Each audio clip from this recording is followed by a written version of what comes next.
सो हे मेरी नन्ही मुन्नी प्यारी और क्यूट क्यूट से व्यूअर्स, कैसी हो यार आप सब? आई होप सब ठीक ही होंगी, बढ़िया ही होंगी। और आज को तो मैं हमेशा ये उम्मीद भी करती हूँ ताकि आप सब की सब हमेशा अच्छे रहे, सही सलामत रहे और साथ साथ घर पे जितनी भी सारी मेंबर्स वगैरह है ना, उन सब पे ध्यान रखें। और खास करके घर पे जो हमारी छोटी छोटी बच्चियाँ होती है ना, उन पे, क्योंकि आजकल की जो ज़माना है ना वो बहुत बुरा है, बहुत ख़राब है, बहुत ख़तरनाक है, इसलिए ध्यान से be careful. Okay so guys, जल्दी आप स्टोरी पे, जहाँ पे हम देखती है कि हमारी वो जो चटपटा सा श्यामा था ना, मतलब वाव यार, अरे यहाँ पे आने के बाद तो मनो जैसे उसकी नया जन्म हुआ था, थी उसकी माँ भाई, मतलब सब कुछ उसे अपनी लाइफ में सब कुछ मिल चुकी थी। अब उसकी लाइफ बिल्कुल परफेक्ट थी। अरे उसने तो बिल्कुल वैसे लाइफ चाहा था, उसने बिल्कुल ऐसी फैमिली चाहती थी। बट वो कहती है ना, इंसान जो चाहती है उसे वो सब कभी मिलती नहीं है, और जो ना चाहती है उसे बिल्कुल वैसा ही मिलती है।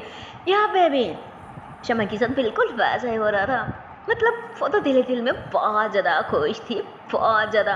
और वैसे भी क्यों नहीं खुश होती भाई, ये लोग थी इतनी अच्छी और उसे इतने प्यार भी कर रही थी, उसके इतने ध्यान रख रही होती है।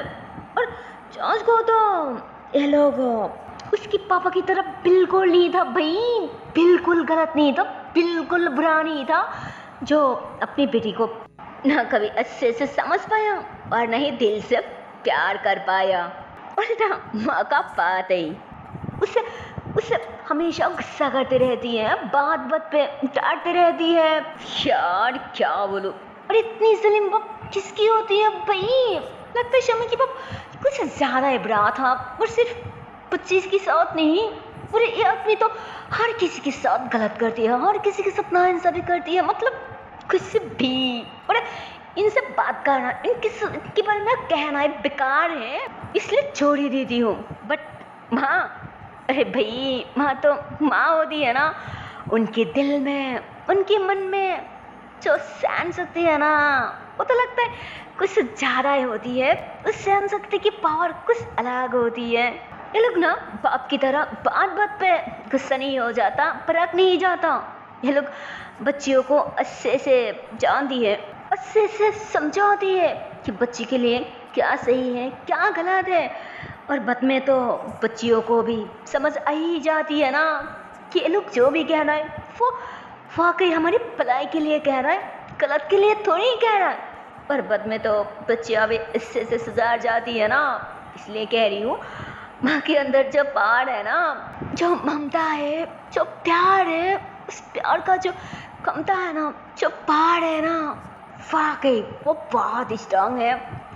वो सबसे अलग होती है, सबसे अलग। अरे माँ की प्यार ने क्या कुछ नहीं कर सकती है भाई, माँ की प्यार ने बहुत कुछ कर सकती है, बहुत कुछ जो हम सोच भी नहीं सकती। और यहाँ पे तो हमारे जॉय ने अब तक जो भी कुछ किया था, इतने पैसा कमा रहा था, इतने प्रॉपर्टी, मतलब जो भी कुछ कर रहा था, वो सब की सब सिर्फ अपनी माँ के लिए, अपनी माँ की दर्द भुलाने के लिए, अपनी माँ के मुंह पे खुशी लाने के लिए भाई, अपनी खुद के लिए नहीं। लेकिन जो भी कहो, जॉय की माँ और शमा के पापा, इन दोनों के बीच बहुत फर्क था, बहुत ऊपर-नीच था। जॉय की माँ बहुत अच्छी थी, उन्होंने तो संतान अलावा कुछ समझती नहीं, उन्हें कोई पैसा कोई प्रॉपर्टी कुछ भी नहीं चाहिए था भाई, उन्हें तो सिर्फ अपनी औलाद चाहिए था, अपनी एकलौती औलाद, जिनकी सारा पे उन्होंने अब तक जिंदा है। और उधर शमा के पापा, उन्होंने बहुत बुरा था यार, पर उन्होंने तो अपने आंखों के सामने सिर्फ बिजनेस अलावा कुछ दिखती ही नहीं भाई, क्या फैमिली, क्या बच्ची, क्या वाइफ, मतलब कुछ भी नहीं। जॉर्ज को तो शमा की जो स्टेप मॉम होती है ना, पता नहीं क्यों यार, उनको तो हमारी शमा मनोजा से कुछ ज़्यादा ही अपना लग रही थी, पर जैसा उन्हें कुछ फील नहीं हो रहा था। मतलब हमें तो तो लगा था कि शायद उन्होंने कुछ अलग ही होगी, मतलब अलग किस्म की औरत होगी, क्योंकि उनकी उम्र हो चुकी थी ना। ऊपर से अपनी लाइफ में इतनी धोखा जो खाया था, इतनी तकलीफ जो सह रहा था, चाच को तो इतनी खुश होने के बाद भी उन्होंने अभी भी स्ट्रांग थी, उन्होंने हार स्वीकार नहीं की थी और न ही उन्होंने टूट चुकी थी। अभी भी उन्होंने मतलब इस उम्र में भी बहुत ज़्यादा स्ट्रांग थी। उन्होंने उम्मीद लेके बैठी थी कि मैं गलत नहीं थी और नहीं मैं धोखा किया था, मैं तो उन्हें दिल से प्यार किया था, मैं उन्हें अपना समझती थी, मैं उनके साथ एक अच्छा सा लाइफ गुजारना चाहती थी। पर उन्होंने मेरे साथ ऐसा क्यों किया, क्यों मेरे साथ धोखा किया, क्यों? मतलब उन्होंने तो टाइम मिलते ही जैसे मौका पाती बस रोने बैठ जाती यार। और जॉर्ज को तो रोने अलावा इनकी लाइफ में क्या ही बचा है, कुछ नहीं। खैर इधर मैड ने शमा को बुला के ले आती और ये भी बता देती कि बाबा ने सो गए हैं। बाबा तो अब बिल्कुल नहीं जगेंगी, क्योंकि बचपन से ऐसी है, जब भी सो जाते उसे कोई नहीं जगा पाती, कोई भी नहीं, अपनी माँ भी नहीं। जिस पे उसकी माँ कहती अच्छा ठीक है छोड़ दो ना, उसे काम खा बुलाने की कोई ज़रूरत नहीं है, जितनी बुलाओगी ना उतनी ज़्यादा नटंगी करेगी पर फ़ायदा कुछ नहीं होगी, इससे अच्छा कि उसे छोड़ ही देती है। तो उन्होंने ऐसे बोल के और फिर शमा की तरफ देखती तो उन्होंने देखती कि उसकी आंखों में तो अभी भी नींद बड़ा है और वो ऐसे न कहती बोलिए। तो उन्होंने कहती अरे बेटा तुम्हें तो अभी भी नींद आ रहा है, सो गई थी क्या? नींद आ रहा है फिर आई क्यों, सो जाती ना, जब भूख लग जाती फिर खा लेती। तो वो ऐसे थोड़ा ऐसा मुस्कुराती कि अरे ऐसे कैसे, हाँ बुलाया और मैं ना हूँ, कैसे हो सकती है क्या? तो उन्होंने कहती अच्छा ठीक है फिर एक काम करो, जब आई गया तो चुपचाप जल्दी से खा लो फिर जाके सो जाना, बैठो जल्दी। तो शमा हाँ कर देती कि ठीक है। फिर दोनों की दोनों बातें करी होती है और बातें करते हुए ना दोनों की दोनों अच्छे से खाना भी खा रही थी। दोनों इस वक्त में बहुत ज़्यादा खुश थी। उन्होंने काफ़ी कुछ पूछ रही होती है, जहाँ पे शमा भी ऐसे ना खुशी खुशी जवाब दे रही थी।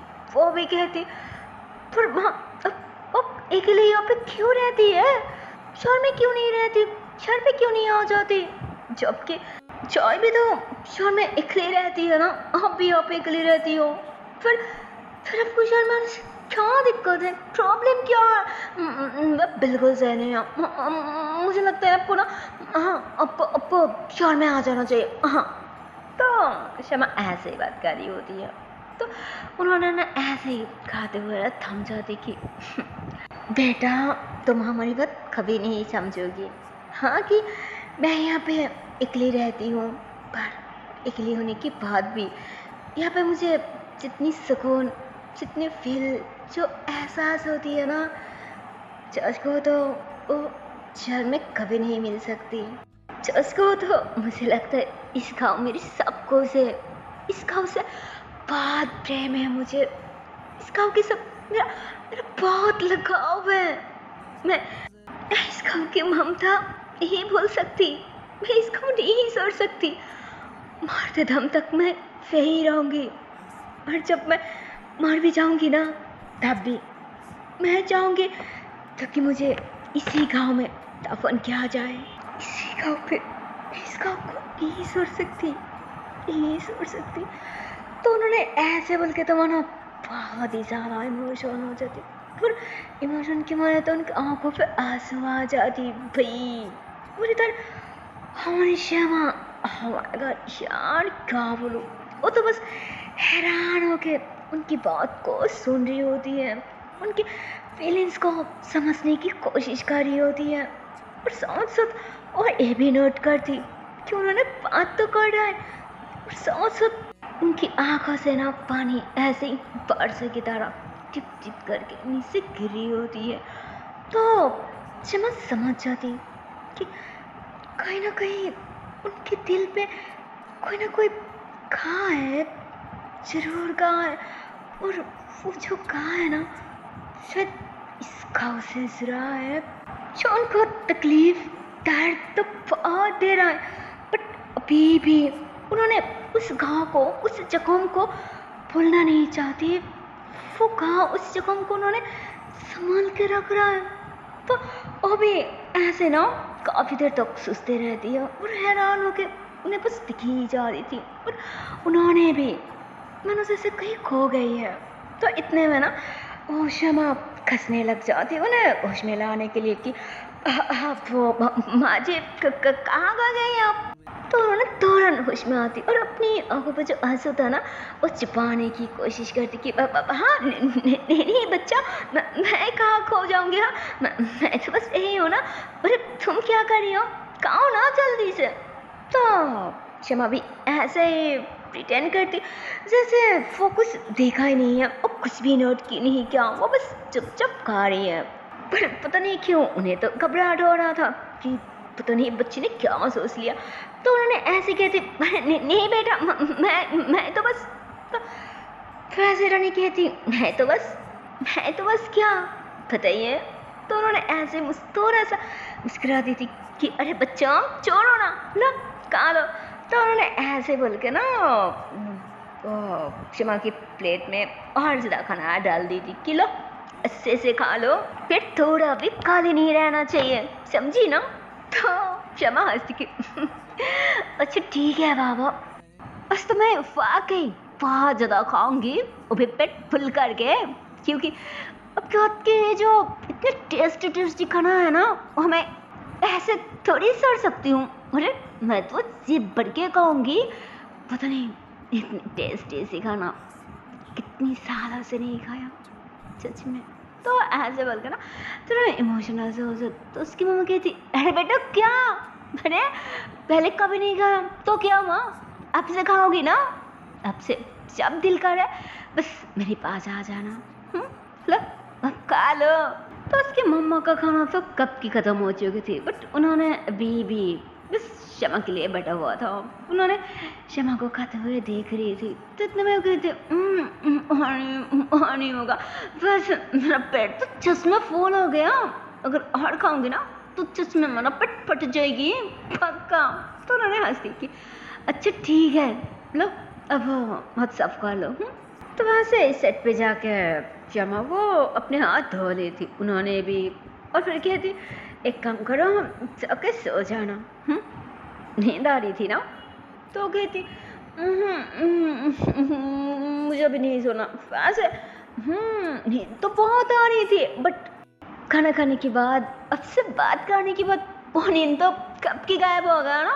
अब मुझे नींद बिल्कुल नहीं आ रहा, बिल्कुल नहीं। अब तो मुझे आपसे बात करने का दिल कर रहा है, वैसे अब कौन सी कमरे में रहती है। तो उन्होंने हंस की अच्छा अब नींद चढ़ के मेरी बेटी को अपनी माँ का कमरा देखना है, तो कोई ना चलो फिर अभी दिखाती हूँ। हाँ तो ओ मतलब शमा भी खुश हो जाती कि हाँ क्यों नहीं, मुझे तो आपके तुम देखने के बहुत दिल कर रहा है, प्लीज़ चलिए ना। तो उन्होंने कहती अच्छा ठीक है 1 मिनट। तो उन्होंने ऐसे बोलकर ना मेड को सारी समेटने को कह दी थी और कह दी थी कि जो भी खाना वगैरह है वो तुम ले जाना, और हाँ सुबह आ जाना, सुबह बहुत काम है ना, वहाँ से मेरी दोनों बच्चियाँ चले जाएगी इसलिए थोड़ा जल्दी आना। तो वो भी हंसती कि अच्छा ठीक है, मुझे भी तो बाबा को देखना है ना, क्योंकि मुझे भी बाबू से बात करनी है। अच्छा मुझे कोई ना मैं सुबह आ जाऊँगी। तो मैं ऐसे बोलकर सारे बर्तन वगैरह उठा के किचन की तरफ चले जाती। इधर जाके वहाँ उन्होंने शमा के हाथ पकड़ के उसे अपने रूम की तरफ ले जा रही होती है। और उसके बाद उस रूम में जाने के बाद तो हमारी शमा एकदम से शॉक्ड हो जाती यार, क्योंकि जॉय की माँ का जो कमरा था ना वो कमरा वाकई बहुत बड़ा था, बहुत बड़ा, मतलब जैसे वो राजकुमारी के या फिर रानी की कमरा होती है ना, बिल्कुल वैसा था।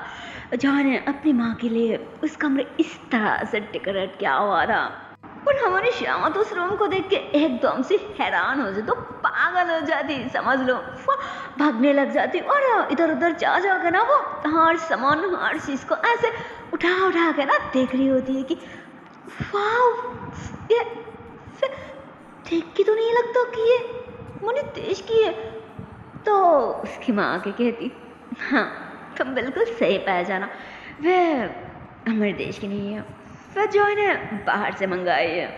और सिर्फ यही नहीं, यहाँ पे जितने भी सारे सामान पड़ा है ना, और सारी की सारी वो खुद साइज करके ले आई है, और भी सिर्फ मेरे लिए। तो शमा कहती, अच्छा इसलिए तो सोच रही हूँ कि ये सामान वगैरह इतने चमक क्यों रहा है। आप समझ आ रहा है ना कि ये क्यों चमक रहा है। तो उन्होंने भी हंसती की खुद दो, इधर आओ बैठो यहाँ पे। तो उन्होंने ऐसे बोल के ना शमा के हाथ पकड़ के उसे अपने बेड पे बैठा दी, और फिर शमा की जो हाथ होती है ना वो अपने हाथों में थाम ली थी। उसके हाथ को ना ऐसे चलाने लग जाती कि अब तुम बोलो बेटा, तुम्हारे घर पे कौन कौन है। और बस तुम इस घर को देख के इतनी शॉक्ड क्यों हो रही हो। मुझे पता है, जो ने मुझे बताया, तुम्हारी घर भी तो बहुत बड़ा है ना, शायद हमसे भी बड़ा है कि नहीं। हाँ, तो उनके बात सुन के तो शमा थोड़ा सा मुस्कुरा देती कि हाँ वो तो है, बट जॉर्ज को तो आपकी जैसा इतना प्यारा बिल्कुल नहीं है, और ना इतना चमका दी है जिस तरह आपका चमका रहा है। जॉर्ज को तो आपकी एकदम वाकई बहुत प्यारा है, बहुत प्यारा। बस खास करके आपकी जो डेकोरेशन क्या जो सामान है ना, वाकई बहुत सुंदर है, प्यारे वाला है। और फिर क्या है, तो शमा ऐसे बोलकर ना उनके बेड पे जो पिलो था ना, वहाँ पे कुछ रखा हुआ था, तो वो ऐसे ना वो अपनी तरफ खींचने लग जाती उस पिल्लो को। और भाई साहब उस पिल्लो को नीचे तो जो एक बहुत ही पुरानी फोटो था ना, वो तो एकदम से बाहर निकाल आती। पर जॉर्ज को तो जानबूझ के नहीं, मानो गलती से, पता नहीं कैसे वहाँ पे थोड़ा सा नजर भी पड़ जाती है ना हमारी शमा की, बट वो सही से पहचान नहीं पाती क्योंकि वो पिक्स तो काफी साल की पुरानी है। पर मतलब मानो जैसे जॉय की पापा एकदम से यंग था ना तब की, बट अब तो मानो भी इसमें 20 साल गुजार चुके थे भाई। तो सोचो उनकी फेस, उनकी चेहरा अब कैसे हो सकती है, इसलिए शमा से पहचान नहीं पाती। पर कैसे पहचानती भाई, क्योंकि वो ज़्यादा ध्यान से देख ही नहीं पाती ना, क्योंकि हल्का सा देखा था, थोड़ा सा, इतने में कौन किसका पहचानती है, इसलिए वो पहचान नहीं पाती। और नहीं वो पहचानने की कोशिश करती, वो ऐसे कहती कि फिर कौन।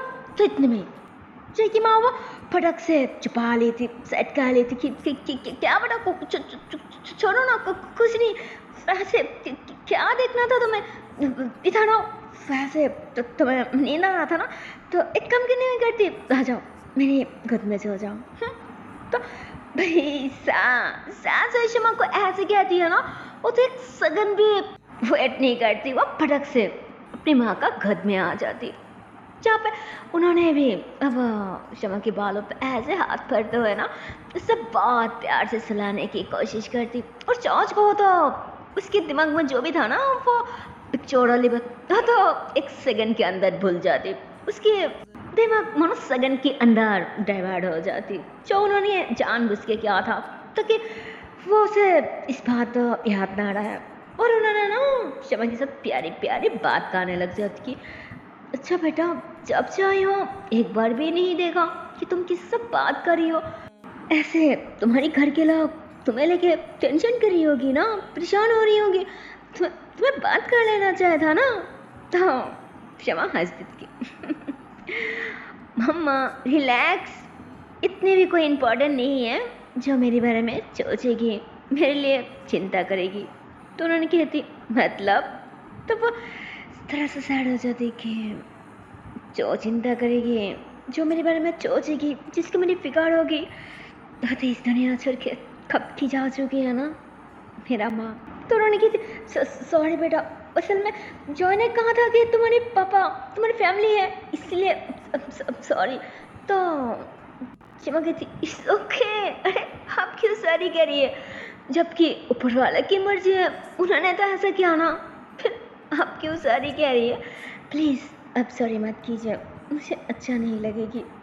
और वैसे भी चार्ज को तो अगर ऊपर वाला किसी को छीन लेती है ना, बाद में किसी को लटा भी तो देती है, जैसे आपको मुझे लटा दिया, अब भी तो मेरी माँ हो ना। तो ऐसे बोल के ना तो जॉय की माँ के साथ एकदम से चिपक जाती, उनके सीने पे आ जाती। उन्हें भी बहुत ज़्यादा सुकून सा महसूस होता। उन्होंने भी उसे कस के हक खा रही थी कि हाँ बेटा तुम बिल्कुल सही कहा, अगर ऊपर वाला किसी अपना इंसान को छीन लेती है ना, बाद में किसी को भेज भी देती है उसे संभालने के लिए।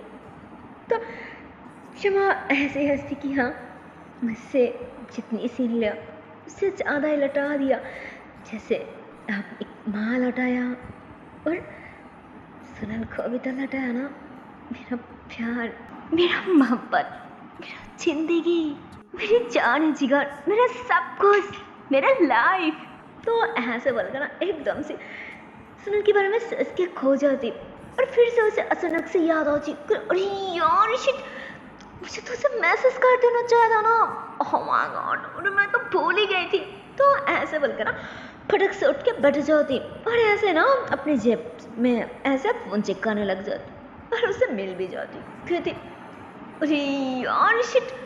तो उन्होंने कहती अरे बेटा वहाँ क्या है वो तो बताओ। तो शमा ने फ़ोन निकलती तो देखती कि उसके फ़ोन तो बंद पड़ा है। तो सार पकड़ लेती कि यार तो ये मुझे बिल्कुल नहीं छोड़ेगी, मुझे जिंदा जला देगी। तो उन्होंने कहती कि क्या कह रही हो, कौन किसे जला देगी अभी जिंदा। तो कहता नहीं नहीं माँ कुछ नहीं, ऐसे हो सके तो प्लीज़ थोड़ा सा हेल्प कर दीजिए ना प्लीज़। तो उन्होंने भी हैरान हो जाती कि इतनी रात में इसे क्या हेल्प चाहिए। तो उन्होंने कहती बेटा मैं कुछ समझा नहीं। तो उसमें कहती माँ वो मेरा फोन बंद पड़ गया है ना, वो इसलिए इसे थोड़ा तो उन्हें समझ आ जाता कि अच्छा फोन चार्ज पे लगानी है। पर एक हो ना, मैं तो घबरा गई थी, दो इधर दो। तो उन्होंने ऐसे बोलकर ना उसके हाथ से फ़ोन ले लेती और अपने फ़ोन पे ना ऐसे चार्ज पे लगा दी थी कि तुम भी ना। तो अब शमा अपने बालों पे ना ऐसे इसिंग करने लग जाती कि अच्छा ठीक है इधर आओ, अब चुपचाप सो जाओ, वैसे काफ़ी रात हो गया ना, इधर आओ। तो उन्होंने ऐसे बोलकर ना शमा को अपने पास कहा लेती और बहुत प्यार से उसके बालों पे ना ऐसे हाथ फेरने लग जाती और उसकी बैक साइड पे ना ऐसे ही थपथपाने लगती, एकदम छोटी बच्ची की तरह, जैसे वैसे छोटी बच्ची को ऐसे सुलाने के लिए हम करती है ना, बिल्कुल वैसे ही उन्होंने भी बच्ची की तरह शमा को सुलाने की कोशिश करती। और चाच मानो तो उससे वाकई थोड़ी देर में नींद आ जाती, वो सुकून से सो जाती यार अपनी स्टेप मॉम की गोद में। पर उसे तरी पता था कि वे कोई ऐसा वैसा इंसान नहीं है भाई, मेरी दूसरी मॉम है। और नहीं इतनी छुपा राज उन्हें पता था। और सच मानो तो अगर वाकई उन्हें पता होती ना भाई, तब तो शमा को आप जो चीज़ मिल रही थी ना, लगता है तब इससे भी ज़्यादा मिलती यार, क्योंकि उन्होंने अपने पति को प्यार करती इतनी भाई। अरे उन्होंने तो अपने पति के प्यार में अंधा था, पूरे के पूरे पागल था यार, क्या बोलूं। जबकि क्या था इतना गलत, क्या था इतना धोखा, फिर भी खैर उन्होंने तो मानो शमा को सुलाते सुलाते खुद भी सो जाती है ना, मतलब माँ बेटी दोनों ने एक ही साथ में सो जाती है ना, एक ही बेड पे। और इधर जो है वो भी गहरी नींद में सो चुके थे। बट इधर हमारी सोनल, ओह माय गॉड, वो तो गुस्से में पागल हो जा रही थी यार। वो कब से फोन लगाए जा रही थी पर फोन बार बार स्टॉप आ रहा था, जिस कारण उसे कुछ ज़्यादा ही गुस्सा आ रहा था कि इसके दो एक बार मिल जाए, मैं तो इसे छोड़ूंगी नहीं। कहा था कि चाहते ही मैसेज छोड़ देगी बात करने की, बट ना कोई टेक्स्ट, ना कोई बात, ना कोई कॉल, मतलब कुछ भी नहीं। ऊपर से फोन भी बंद कर रखा। पहले एक बार मिल जाए, मैं तो इसकी जान ले लूंगी, मैं इसे जान से मार दूंगी। हाँ तो ऐसे ना टहलते हुए बार बार गुस्सा की जा रही थी और फ़ोन को ना ऐसे ही अपने हाथ में लेके ऐसे ऐसे कर रही होती है। तो इतने में उसकी पापा आके कहती, अरे बेटा रात हो गया, खाना भी ख़त्म कर ली, फिर सो क्यों नहीं है? तो कहती, पापा नहीं नहीं पापा, वो अभी जा रही हूँ ना, मैं सोने ही जा रही थी, बट वो पापा। तो उनके कहते, हाँ बोलो, क्या कुछ पूछना चाहती हो? तो कहते, नहीं कुछ नहीं, वो मैं कह रही थी कि क्या आपसे बात हुई क्या शमा से? तो उन्होंने अपनी बेटी की तरफ देखती तो घबरा जाती कि अरे नहीं नहीं नहीं, मैं तो बस ऐसे ही पूछ रही थी, असल में मेरा कोई बात नहीं हुआ ना, इसीलिए और कुछ नहीं, सच में। तो उन्होंने कहती, अच्छा मैं पूछा क्या क्या कुछ है, फिर ऐसे क्यों कह रही हो और इतनी घबरा क्यों रही हो? अगर कुछ पूछना है तो साफ साफ पूछना चाहिए ना, ऐसा पसीना क्यों आ रहा है? तो अपनी पसीना साफ होने लगती, नहीं वो ऐसे थोड़ा ज़्यादा गर्मी पड़ी है ना, इसलिए कोई ना मैं ऐसे ऑन कर देती हूँ। हाँ तो उसकी पापा कहती, हाँ वही बेटर रहेगा। तो घबराहट की माने अपने पापा के सामने से सब भागना स्टार्ट कर दी थी। तो इतने में उसकी पापा कहती, एक मिनट ऐसे भगी कहाँ जा रही हो? सुनो, हाँ मेरी भी बात नहीं हुआ, बट वो एक टेक्स्ट छोड़ा था कि उसके फ़ोन पे वो चार्ज नहीं है, कभी भी बंद पड़ सकती है, इसलिए, और वो जहाँ पे है वो सुबह आ जाएगी, चिंता मत करना, यही कहा दरअसल और कुछ नहीं। क्यों तुम्हें क्यों इतनी परेशानी हो रही है? तो कहते, अरे नहीं नहीं मैं कहाँ परेशान हो रही हूँ, मैं तो जस्ट पूछा ना, क्योंकि वो कहा था कि आ जाएगी, इसीलिए वो गुड नाइट। तो वो ऐसे बोलकर फौरन भागने लग जाती है ना अपने रूम की तरफ और कहती, और बाल पल बच गई। फिर ये शिमा भी ना तो तुमने कहाँ फंसा दे दी है? अरे यार अच्छा होता ना फेमस से मुझे भी छोड़ देती, फिर मुझे भी चिंता ना होती ना, फिर भी ना इसे तो मैं छोड़ूंगी नहीं। हाँ क्या बोला यार, सुनाल तो ऐसे ही खुद पे गुस्सा करने लग जाती कि फिर आ जाए, फिर मैं इसे बताऊंगी कि परेशानी होती क्या है। हाँ तो ऐसे गुस्सा करने लग जाती और फिर बेड पे लेट जाती और जैसे आंखें बंद करती, इतने में उसकी आंखों के सामने तो उन दोनों की मतलब वो जो प्यारी प्यारी सीन था ना, जो प्यारी प्यारा मोमेंट था ना, वही सीन को सोचते हुए, वही सीन को याद करते हुए उसे भी नींद आ जाती। और उसके बाद जो फाइनली सुबह आ जाती है ना, तब तो सबसे पहले हमारी जॉय की नींद टूट जाती, क्योंकि वो सोया था सबसे पहले, इसलिए बहुत जल्दी जग जाती। और उसके नींद टूटने के साथ साथ वो तुरंत बेड से उतर जाती और सीधा माँ की तरफ भागना स्टार्ट कर देती कि मम्मा मम्मा सबके सब कहाँ है? वो शमा। तो ऐसे बोलकर ना जिस रूम में शमा को सोना था उस रूम में भी जाती तो देखती कि उस रूम तो पूरी की पूरी खाली है। तो घबरा जाती कि ये शमा कहाँ गई? तो भागने लग जाती कि माँ फिर शमा। तो ऐसे बोलकर जैसे अपनी माँ की तरफ देखती है ना, तो उन्होंने इशारा कर देती कि चुप, फिर सो रहा है ना, होश मत कर बेटा। तो अभी धीरे से अपनी माँ के पास जाती और अपनी माँ की दूसरी सीने पे लेट जाती कि अच्छा तुम्हें आपकी सास सोया था, अगर कहती फिर मैं भी आपकी सास हो जाती ना। क्या माँ, लगता है अब सारी प्यार इस पे लुटा रहा है, मुझ पे नहीं। क्या? तो इतने में शमा की भी थोड़ा सा नींद टूट जाती कि हाँ तो अब से सिर्फ तुम नहीं, मैं भी इनकी संतान हूँ, मैं भी इनकी बच्ची हूँ, इसलिए आपसे प्यार बराबर होना चाहिए, थोड़ा भी ऊपर नीचे नहीं, समझी ना? तो जय कहती अच्छा फिर माँ का जिम्मेदारी भी उठाया कर ना। तो शमा अब अच्छे से जय की बात नोट करती कि मतलब मैं कुछ समझा नहीं, तो कहना क्या चाहती है? तो जय कहती मैं यही कहना चाहती हूँ कि जब मैं नहीं रहूँगी तब अब मैं जैसे माँ का ध्यान रख रही हूँ ना, बिल्कुल ऐसे ही माँ का ध्यान रखना, समझे ना?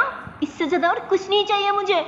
तो शमा कहती हाँ तो किसने कहा कि मैं माँ की जिम्मेदारी नहीं उठाऊंगी, मैं माँ की ध्यान नहीं रखूंगी, मैं तो तुझसे भी ज्यादा ध्यान रखूंगी। हाँ तो दोनों की बात सुन के उसकी मम्मा धमका देती कि चुप हो जाओ तुम दोनों, क्या कह रही हो, देखो ऐसी बातें फिर से मेरे सामने कभी मत कहना, और हाँ अब भागो दोनों की दोनों और अच्छे से फ्रेश हो जाओ, देखो कितना टाइम हो रहा है। तो जो अपनी सार पकड़ लेती, अरे यार 9:30 बज गई, फुटे मुझे 11 होने से पहले वहां पे पहुंच जाना चाहिए था, यार माँ मुझे जगाना चाहिए था ना। तो उसकी माँ उसे चुप करा देती कि अच्छा ना ठीक है बेटा, और एक दिन लेट होने से कुछ नहीं होता, एक काम करो फटाफट फ्रेश होकर रेडी हो जाना, मैं खाना लगा देती हूँ, हाँ तो टाइम नहीं लगेगा। तुझे मना कर देती कि नहीं मम्मा खाने की कोई ज़रूरत नहीं है, हम बाद में रास्ते पे खा लूँगी। तो उन्होंने कहती क्या रास्ते पे खा लूँगी, मैंने कहा ना अगर नहीं खाओगी ना फिर मैं जाने भी नहीं दूँगी, समझी ना, फटाफट तैयार हो जाओ, मैं नीचे जा रही हूँ। तो उन्होंने ऐसे बोल कर ना तुरंत ऐसे ही नीचे चले जाते, और जांच को तो मेड भी पास आ चुकी थी और मानो सारी खाना वगैरह छस में तैयार था। पर इतने में वो दोनों के दोनों ऐसे फ्रेश वगैरह होके रेडी शेडी होके नीचे आ जाती और जल्दी जल्दी में ना ऐसे खाने लग जाती, जबकि हमारी श्यामा तो धीरे से खा रही होती है। तो जो इसके सर पे लगा दी थी कि ये क्या नाटंकी, इतनी धीरे से कौन खाती है, कह रही हूँ ना टाइम नहीं है जल्दी का। तो कहती मम्मा देखा कैसे पीट रही है। तो उसकी माँ धमका दी थी कि ये फिर बहन है तेरी, ऐसे कैसे हाथ उठा सकती है, हाँ छोटी बहन है इसलिए प्यार से समझे ना। तो कहते हाँ ठीक है पकड़ कहेगी। तो ऐसे गुस्सा करने लग जाती था, वो भी धीरे से कहती अगर फिर से कुछ कहा ना मैं फिर से मम्मा से शिकायत लगा दूंगी, फिर देखना कैसे पिटाई पड़ेगी। तो कहती हाँ पहले शर्ट चल बाद में मैं भी देख लूंगी, मैं भी तुझे लगा दूंगी देखना। तो कहती क्या लगाएगी, मैं भी फोन पे मम्मा से शिकायत कर दूंगी। तो कहती हाँ अच्छा ठीक है ना, चढ़ खा ले, हाँ खा ले। तो फिर ये दोनों के दोनों खाने लग जाती। तो इतने में शमा नोट करती कि उसकी माँ तो एकदम से मतलब संटी सी हो गई है। तो कहती मम्मा आपको क्या होगा, आप क्यों बैठी है, आप भी थोड़ा सा खा लीजिए ना हमारे साथ। तो उन्होंने मना कर दी थी कि नहीं बेटा मेरा मन नहीं है। तो जाए की थी क्या मम्मा प्लीज़ ना, अगर आप ऐसे रहोगे ना हमें भी बुरा लगेगी, अच्छा नहीं लगेगी प्लीज़। तो जो ऐसे बोल के ना खुद ही अपने हाथों से माँ को खिला देती और साथ साथ क्षमा भी अपनी माँ को खिला देती, जो देख के उन्हें बहुत अच्छा लगता। और अब तो मानो उनकी आंखों से स्टेल आंसू आ जाती यार। वो दोनों मानो जैसे अपनी माँ की दोनों आंखों की तारा हो चुकी थी, दोनों ही अपनी माँ की आंखों से आंसू पूछती कि माँ प्लीज। तो उन्होंने कहती अच्छा क्या तुम दोनों हमेशा के लिए मेरे साथ नहीं रह सकते। तो जॉय श्यामा की तरफ देखते और श्यामा भी जॉय की तरफ देखती। फिर जॉय कहती मम्मा प्लीज समझा कीजिए ना, और वैसे भी हम शहर के सारे काम खत्म कर ही रही हूँ ना, देख रही है ना हम यहाँ पे कंपनी चालू कर रही हूँ, फिर बाद में हम दोनों के दोनों यहाँ सेटल हो जाएंगे, यहाँ आ जाएंगे। अब शांत हो जाइए, रिलैक्स हो जाइए और दुआई कीजिए तो क्या हमारी जो प्लान है वो बहुत जल्दी कामयाब हो जाए प्लीज़। तो उन्होंने थोड़ा सा खुश हो जाती कि हाँ बेटा मैं भी तो हमेशा यही दुआई करती हूँ, यही उम्मीद करती हूँ कि तुम दोनों मेरे पास आ जाओ और जहाँ पे रहो तुम दोनों के दोनों सही सलामत रहो। तो दोनों अपनी बैग वगैरह ऐसे हाथ में उठा ली थी, वो दोनों जाने वाली होती, बट उसकी माँ तो दोनों के हाथ छोड़ ही नहीं रही थी। जॉय भी अपनी माँ को कस के आँख करती और जॉय जैसे थोड़ा सा दूर जाती क्षमा भी उन्हें हक करती कि माँ प्लीज़ अब मत रोइए, अगर आप ऐसे रोते रहेंगे तो हमें थोड़ी अच्छा लगेगी, और हम प्रॉमिस कर रही हूँ ना अगले हफ्ते में हम फिर से आ जाएंगे पक्का। तो उन्होंने खुशी हो जाती कि सच में ना बेटा। तो जो ऐसे ही मना करने वाली होती पर क्षमा उसे इशारा कर दी थी जिस पे वो कहती हाँ ठीक है ना, अगर मैं ना आ सकती हूँ तो कोई ना क्षमा आ जाएगी ना, कोई ना कोई जरूर आ जाएंगे। हाँ अब प्लीज़ शांत हो जाइए प्लीज़। तो उन्होंने कहती हाँ ठीक है मैं बिल्कुल नहीं रहूँगी, पर पक्का ना तुम दोनों आ जाओगे, हाँ तो वो क्या करे बेचारा जाए, वो ना चाहते हुए भी माँ को प्रॉमिस कर देती कि पक्का आ जाएंगे प्लीज़, पर अगर आप ऐसे ड्रामा करते रहोगे ना फिर बिल्कुल नहीं आऊँगे। तो उन्होंने फ़ौरन आंसू पूछती और थोड़ा सा ऐसे ना स्मेल करने की कोशिश करती कि नहीं नहीं मैं खुश हूँ ना, मैं बहुत खुश हूँ, मैं कहाँ रो रही हूँ। तो तुम दोनों खुशी खुशी जाओ और खुशी खुशी जल्दी आना। हाँ मैं वेट करते रहूँगी, ठीक है ना। तो दोनों ऐसे बाय करती कि ठीक है पक्का हम आ जाएंगे, बाय। तो दोनों ऐसे अपनी माँ को बाय करती, गाड़ी में बैठती और इसके बाद दोनों के दोनों शहर के लिए निकाल जाती। जबकि उसकी माँ पहले तो फेक स्मेल कर रही थी बट अब बहुत ज़्यादा रो रही थी यार, बहुत ज़्यादा कि तो संतान से कोई तो एक मेरी साथ रह जाती ना, मुझे कितनी अच्छा लगता। पर जिंदगी ऐसी क्यों होती है, क्यों। तो उन्होंने ऐसे बोलकर बहुत ज़्यादा रोने लग जाती। और इधर ड्राइव करते हुए जॉय को भी बहुत बुरा लग रहा था, उसे भी अच्छा नहीं लगती कि अपनी माँ अकेली यहाँ पे रहे, बट क्या करें, उसकी माँ भी जिद्दी थी, उसकी माँ भी शहर जाने से मना किया था, उन्होंने इस घर को छोड़ना ही नहीं चाह रही थी। और इधर शमा को भी बहुत बुरा लग रहा था, मतलब एक तो कब की अपनी माँ को खो चुकी थी, पर अब इतनी प्यार किसी से पाके उसकी तो दिल ही नहीं करी थी ना उनसे दूर जाने की। बट क्या करें, ज़िंदगी की यही नियम है ना, बड़ी होने की बाद हम सबको दूर जाना पड़ती है, लाइफ सेट करना पड़ती है, लाइफ गुजारा करने के लिए पैसा कमाना पड़ती है, खुद की पैर पे खड़ी होना पड़ती है, पैसा कमाने के लिए बहुत मेहनत करना पड़ती है, अपनों के फेस पे, अपनों के चेहरों पे ना मुस्कुराहट लाने के लिए, खुशियाँ लाने के लिए हमें दूर जाना ही पड़ती है भाई। अगर हम दूर नहीं जाऊंगी फिर पैसा कहाँ से कमाऊंगी, और अगर पैसा नहीं कमाऊंगी फिर अपने प्यार करने वाला और इंसान के फेस पे खुशियाँ कहाँ से लाऊंगी। असल में सच में लाइफ में ना हर चीज़ की ज़रूरत है, जिस तरह से पैसे की ज़रूरत है ना उस तरह से प्यार मोहब्बत और प्यार की भी सख्त ज़रूरत है। मतलब क्या बोलूँ, यही विधाता का नाम है, लाइक ऐसे ही चलती है भाई। पर ये सिर्फ अब से नहीं सदियों से चल के आ रहा है, अभी भी ऐसे ही चल रहा है और आने वाली ज़िंदगी में भी बिल्कुल ऐसे ही चलेगी। खैर हम स्टोरी पे चलती है। आप लोगों को क्या लगा था कि जॉय की मम्मा शमा को एक्सेप्ट नहीं करेगी, बट ऐसा कुछ नहीं हुआ भाई, उन्होंने तो उल्टा अपनी औरत से ज़्यादा प्यार किया था।